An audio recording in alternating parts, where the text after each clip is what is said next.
Game numéro 2. On est en demi-finale. On a à notre gauche les YOLO, à notre droite les TTB. Team Tomolobix, toujours en compagnie de Carmen.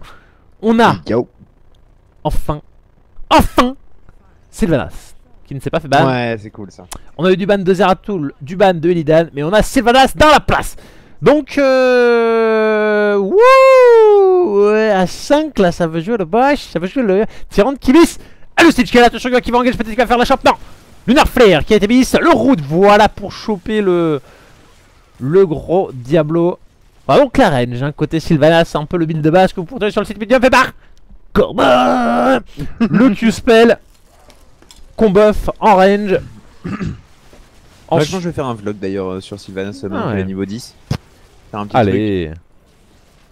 Juste alors qu'on a l'auto-attaque hein, du côté de Chevalan, on se posait la question sur ce que ça allait partir. Alors qu'on a le. Ouh, on a la durée sur le chill. Non, alors si on avait le Q-Spell, si on avait les 25 à 35, donc le plus 10% de bonus. Là, on a carrément la durée. Allez, on chope là sur Eternal. Par contre, Eternal, est-ce qu'il va tomber? Non. Non, ah, pas grand chose. Hein, pas grand chose. On voit qu'il voilà, qui est déjà direct impactant sur son Diablo. Ah, rien à redire. Par contre, vu que le kill n'a pas été fait et qu'il y a eu un décal de toute la team, bah, ils ont lâché un peu d'XP au mid. Donc elle est là à la limite par rapport à ce qu'ont fait les TTB tout à l'heure. C'est qu'ils sont plus arrobés. Il se fait attraper par contre. Ah, le petit E là, pour s'en sortir, il va essayer, on va les sauver. C'est l'Eternal qui prend pas mal de risques quand même pour ça. Risque qui va tenter un hook, je pense. Alors tu vois, c'est sympa, mais en fait, vu qu'ils n'ont pas les kills à la clé et qu'ils abandonnent assez régulièrement leur lane, bon, finalement, ils prennent un peu d'avance XP parce qu'ils ont récupéré avec le Tassadar, mais c'est assez dangereux quoi. Ouais, après, de toute façon, c'est une map où il y a tellement de roaming. Ouais. Ah bah, c'est fou. Hein. Très peu de distance entre les lignes, hein. C'est pas la. Bah, du coup, c'est un peu la deuxième plus petite, presque après. La nouvelle carte avec les coups d'arbitre qui va encore se faire choper le petit buff de speed sur le creep, mais non, Eternal qui met le double. Déjà deuxième fois qu'il feed en opening, psychologiquement il doit être un peu mad. Alors ok, ils ont les temples, est-ce qu'ils vont pouvoir cap? Diablo qui se met dans brise. Pas mal, ouais. Allez, un petit dragon, bon après le Drake là à 2 minutes il va juste prendre je pense 1 ou 2 tours, pas plus que ça, c'est déjà ça, hein. C'est déjà une bonne chose. Ah, complètement, bah ça compense le kill déjà, hein. Ça permet d'ouvrir un peu la voie.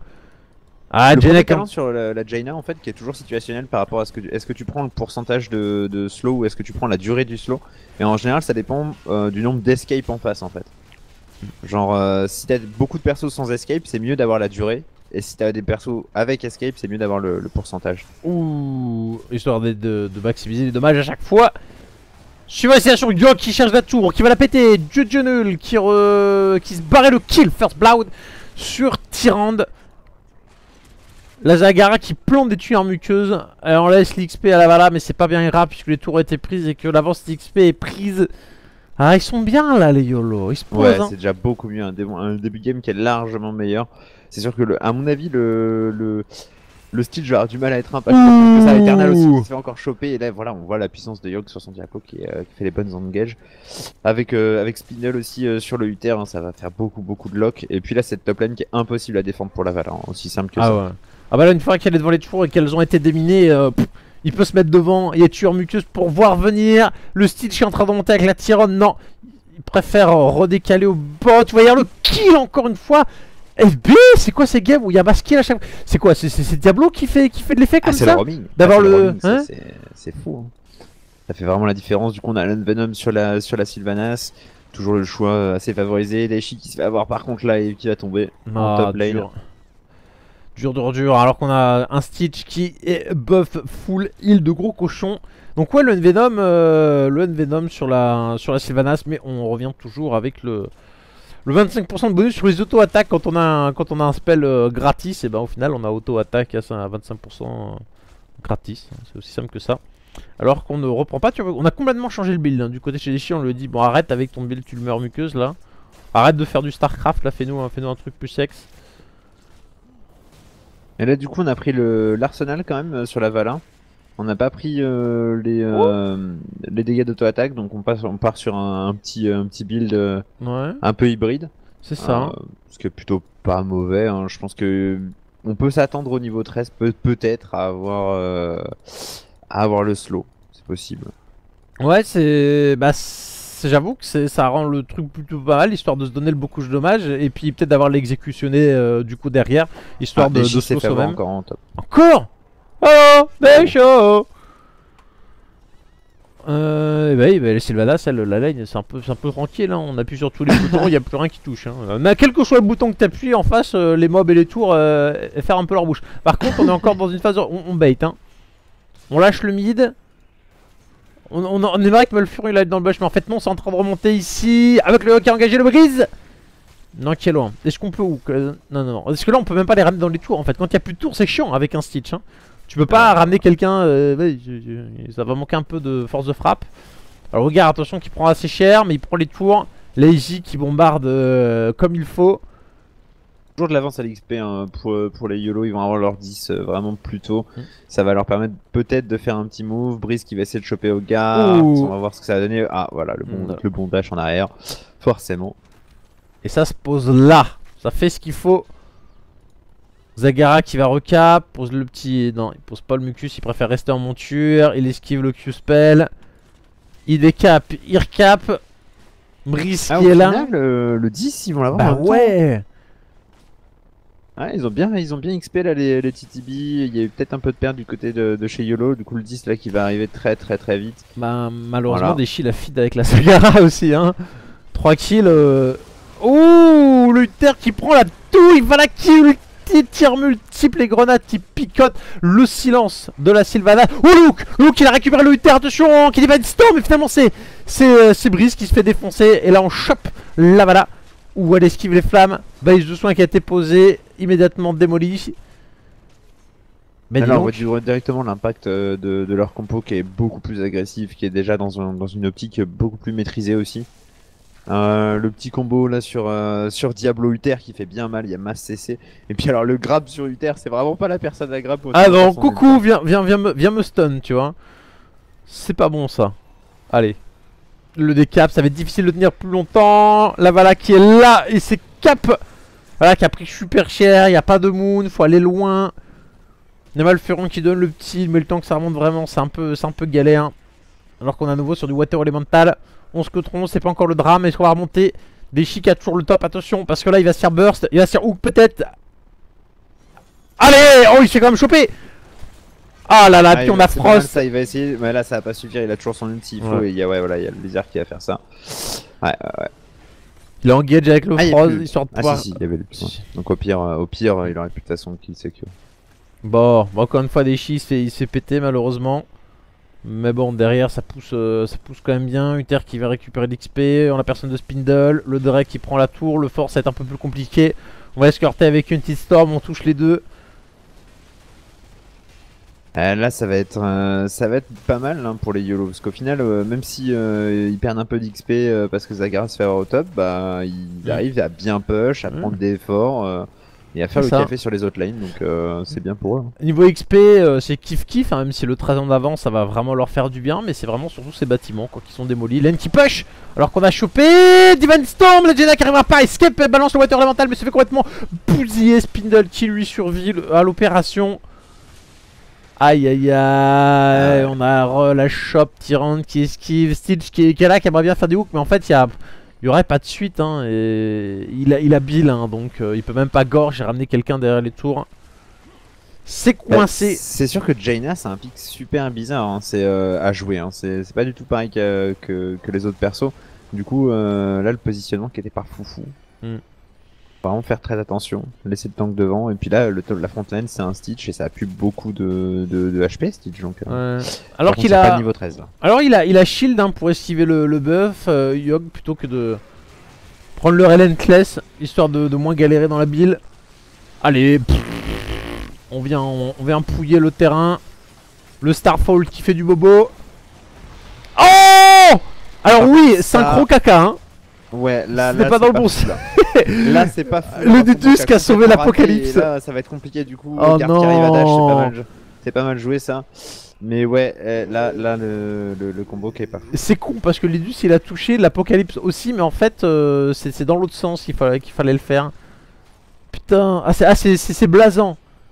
Ah ouais, là, du coup, là, leur engage qui est pas passé. Ah, et Bon, Deshi ça va qu'il n'y a plus d'ult nulle part, quoi. Oula, alors, attention, il a posé les roaches, faut toujours faire gaffe. Coup de Benning dans la Jaina. Zagara qui a peut-être récupéré le top, le Siege qui est derrière. Il essaie de cramer les tueurs vu que c'est déjà une première étape. Saizi avec la Sylvanas peut-être pour récupérer le... Après avoir clean la lane et perdu le visu. Décalé vers le hard pendant que le hard est pris top ici. Deshi au décap. Cette heal face à 3. Double Les shrink Yellow quand qui sont même. bien en avance.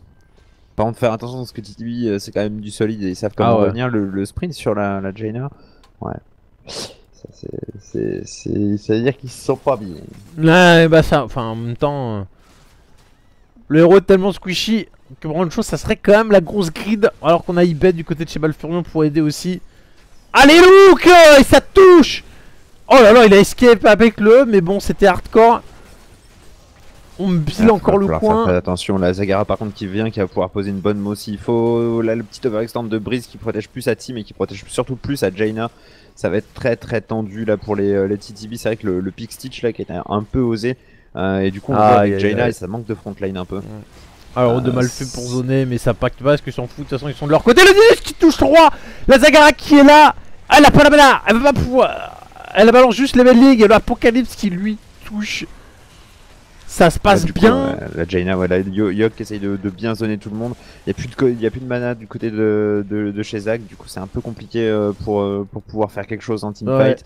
Il va vraiment essayer de se concentrer sur Shwimpy. Par contre, Sylvanas qui s'est fait choper au mid. Splendour qui est un peu dans la tourmente. Yogg qui va peut-être sûrement tomber. Deshi du coup qui se fait route. Oh, de c'est pas la bonne opération. Il est en plein milieu et là il va se faire avoir. Oh Ouais.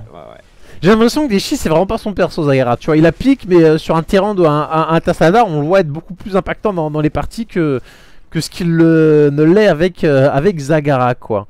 Mais en fait, on va dire que Zag c'est vraiment un souci de placement. Ben ouais. Qui est très important parce que tu n'as rien et c'est vrai que c'est peut-être un des points faibles on va dire. Bah t'as rien pour escape, t'as rien pour lock hein, parce que le Nidus on va dire on faisait l'ulti donc ça compte pas vraiment. Ouais c'est... Puis ça va pas vite hein, même si... Ça chie de la tueur muqueuse, point barre. Hein. Non, des chi qu'on sent pas du tout à l'aise avec le héros. On a Rostorm, présence imposante. On a le petit Bloud, for Bloud, pris du côté de chez Sylvanas, 16 face à quasiment 16 aussi. Un toujours kiff sur les niveaux. Le hard qui pris au bot, c'est sympa. Le Drake n'est plus. Ouais, c'est vrai que là, elle est compliquée cette game. Je pense que. Enfin.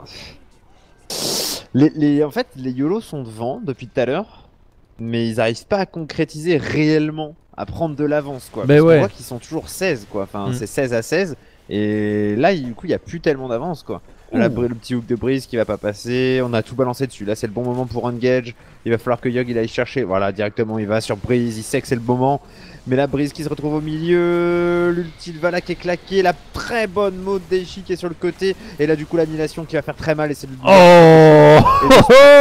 Ça c'était sûr. Et ouais. Et encore il était coincé Deshi donc il a pas pu belle ligne. On a le Divine Storm ici qui a touché, la Storm sur Cillium, Chris qui tank le hook sur le Taz bâtard qui se fait quand même claquer. Oh non. C'est le gros problème de cette compo contre un Diablo, c'est exactement ça.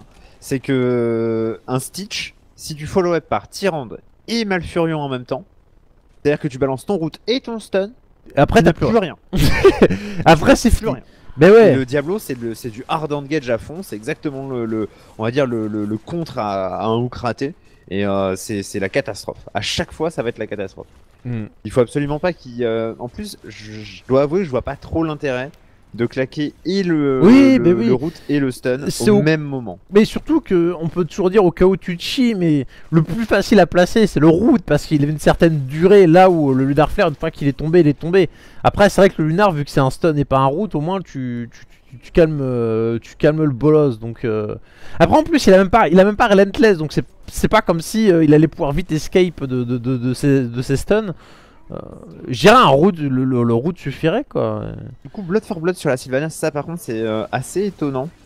C'est un talent qui je trouve à ce tiers là, comparé aux autres héros, est un peu moins fort. Ça reste un bon talent, hein, parce que de toute façon, Mm. Blood for Blood, bah voilà, c'est bien, ça fait de la vie, ça fait du contrôle, ça fait des dégâts, donc c'est très très fort. Mais il n'y a pas beaucoup de héros avec un pool de HP haut, en fait, du côté de chez TTB, donc il y a ça, et il y a en fait le fait que il y a le Z qui fait beaucoup plus de dégâts, sachant qu'ils n'ont pas de debuff de dégâts du côté de chez YOLO, bah ça aurait pu être une bonne idée. Ouais. Bon, au moins, c'est peut-être pour essayer de cramer le Stitch. Vraiment, tout lui en mettre plein la poire, accompagné d'Hydralisk, que ça peut quand même lui arracher les points de vie. Ouais, clairement, ah, ça par contre, je suis sûr. Ça reste. Bah, très, surtout très qu'il fort. n'y a pas le bloc en fait. Donc, ce qui est assez sympa quand t'as bah, quand il n'y a pas le bloc sur le tank, c'est que les Hydralisk en fait elles perdent pas leur premier shot. Alors que c'est ce qui arrache vraiment les points de vie. Parce que Hydra ça n'a pas non plus durée de vie infinie. Sachant qu'il a un Bon, peu. du coup, on va juste trade l'effort, on va juste trade les points là déjà. Alors, la différence, voilà, c'est la prise de bâtiment de YOLO qui a été meilleure. Et là, il va falloir, ça va être obligatoire pour les TTB d'aller engage à un moment ou à un autre. Yogg qui se fait attraper dans la mêlée, qui va directement chercher la Tyrande. Et là, du coup, l'Archon qui est claqué, on va disengage du côté de chez TTB, évidemment. Là, l'Archon qui a été claqué bien trop tôt, bien trop dans la précipitation. Après, il y a la build qui a été claquée. Enfin, c'est moins impactant quand même du côté du Stitch. Mais voilà, juste pour se sauver, il a cramé un ulti. Donc, on en a fumé un quand même des deux côtés. Ah, c'est moins impactant, puis la build, c'est beaucoup moins de CD, donc Ouais. c'est sûr que c'est pas pareil. Ouh, il y a Contre par la contre qui Yogg traîne va tout seul. très deep là, il va se faire attraper par le stun de Vala. Va falloir attention, il y a une Vala DPS auto-attaque, ça fait très très mal. Et Yogg, voilà, qui tombe. La Vala qui fait son DPS, Spindle qui va se faire attraper, qui est vraiment pas bien. Deshi qui essaye de zoner la Jaina. Du coup, il n'y a pas trop de burst hein, sur le Spindle. Du coup, ça c'est au moins ça. Aïe aïe Par contre, aïe il va aïe se aïe. faire attraper de toute Ouh, façon. parce il que esquive peut tout, pas mais. faire. Ah, il s'est Ouais. fait le petit shield, il bloque, Ouais, il meurt. voilà. Ça c'était un peu obligatoire. Aïe Et du aïe coup, aïe. là, les YOLO qui perdent leur avance, il va falloir aller recap en haut, il va falloir essayer de trade. Il y a 36 secondes à tenir, on va dire, 40 secondes à tenir pour pouvoir prendre un fight. Là, voilà, bon, Brisk essaye de cap, ça ne passera pas. Oh, quoique Abusé. demi-seconde là. Abusé. What the Et le fuck. Drake là, il À va la foncer. demi-seconde. Et du coup, ils devraient rattraper et prendre le 20 en avance. C'est même quelques secondes, c'est très très très dangereux. Ça avance Oh vite. là là. Ah, c'est les boules parce qu'ils tenaient les YOLO. Et là, l'engage foireux. Nidus qui ne bouffe que Malfurion. Le Yogg qui est quasiment mort avant que le fight est vraiment engagé. 3 qui se font toucher dans le Reign of Vengeance de Vala. Ça faisait beaucoup. Le fight un peu pris à l'arrache. Et là, du coup, il y a le 20. Là, il y a le 20. Ah Il reste Shield. 2 ults. Ah, on puis va là. récupérer. La nouvelle, ça le nouvel Nexus Frenzy sur la Vala auto-attaque, c'est Ah ouais. caviar. Hein. Oh, ça fait très très mal. Par contre, Brisk en plein milieu, Yogg qui se fait encore une fois focus. Et là, voilà, Oh là voilà, là. la Vala qui fait le café, la Vala auto-attaque sur les tanks. C'est complètement ça. Le Yogg qui a été surpris par le dégât. Mais ouais, Ah bah. niveau 20, Nexus Frenzy, tu ne peux plus du tout t'overextend comme ça. C'est ça, ce qui est puissant avec les vrais builds d'auto-attaque, c'est que à partir du moment où t'as le Giant Killer, tank ou pas tank, justement quand t'es tank, le bonus de match il est énorme. Et ce qui permet ouais. d'arracher absolument n'importe quel héros. C'est encore plus facile parce que le tank qui est devant, donc tu n'as même pas à t'exposer avec ton héros pour faire le maximum de dommages. Plus les 20% de range que t'as avec le 20, le Blood for Blood, ça sort super vite. Hein. Sachant que bah, Tyrande elle peut mettre la marque, c'est hardcore. Hein. Et ouais, là du coup là c'est un peu le comeback des TTB sur ce move. Il y a un T2 qui a été pris et du coup ils prennent l'avantage au bâtiment parce qu'un T2 bah voilà ça compte forcément beaucoup plus qu'un T1. Ça permet d'avoir les catapultes et là du coup ils sont super bien. Du côté de chez Uther, le niveau 20 qui est intéressant, il a pris le nouveau talent qui va lui permettre de revenir. On a l'Apocalypse sur Diablo qui va se lancer 2 fois à sa mort et ça c'est un bon move de la part de Yogg. Par contre d'avoir pris ce talent c'est un très bon move. Parce qu'il va se faire de toute façon focus en teamfight très vite par la Vala. Et il va mourir de toute façon, on le sait. C'est un peu Par contre, oh là là là, Oh là là, la Tyrande qui était totalement overexpand. Là par contre Yogg qui va se faire choper, qui va tomber, il balance son... Bon, L'Apocalypse. Elle recasse et elle fait mal, donc il y a comme les dômes qui sont partis. Là, quand il y a le shrink sur Schwempe, tu vas le sortir là, attention, il y a le IP sur le Malfurion qui va se sortir. Le Spindle qui se fait focus par la Vala auto-attaque, qui Dashin qui fait des dommages et l'Archon, ça va être le tarif aussi. Oh là là là là là là là là là là. Oh la vache, et ça flash et voilà, et du là, côté de chez Jaina. Mais c'est Oh les alors bouts. Splendor sur son Malf qui a fait un énorme move. En fait, il avait son bloc de glace. Et Ouais. il a bait le plus longtemps possible Splindle pour en fait que Splindle aille plus au cac possible. Et il a bloc de glace au dernier moment en fait. Mm. Et Ah, c'est... là, franchement, Splendour il a fait le move qui était vraiment bien à ce moment-là de la game. Là, du coup, c'est complètement game. Et du coup, YOLO, Oh, c'est un BE3. Donc, oh, les il va boules. s'en sortir. Les boules, hein, Ouais. parce que franchement, ils ont eu la game en main. Tiens, elle dure 20 minutes pendant 18 minutes et il y a eu un fight foireux en gauge. Alors, je sais pas en fait si c'est. J'avais pas la cam de jeu. Je sais pas si c'est York qui a sauté dans le tas comme un fou. Au vu du niveau de jeu G12, c'est peut-être simplement le Stitch qui a fait le hook et qui l'a ramené. Du coup, les gars ils sont arrivés à la queue le dans un fight où ils étaient pas du tout en position. Du coup, voilà, elle a touché tout le monde. Le fight foireux. Et derrière, les TTB qui reprennent le lead. À tristesse de voir partir les YOLO maintenant, mais bon, et TTV qui était favori, bah voilà, suivent la logique, on va dire. Ouais.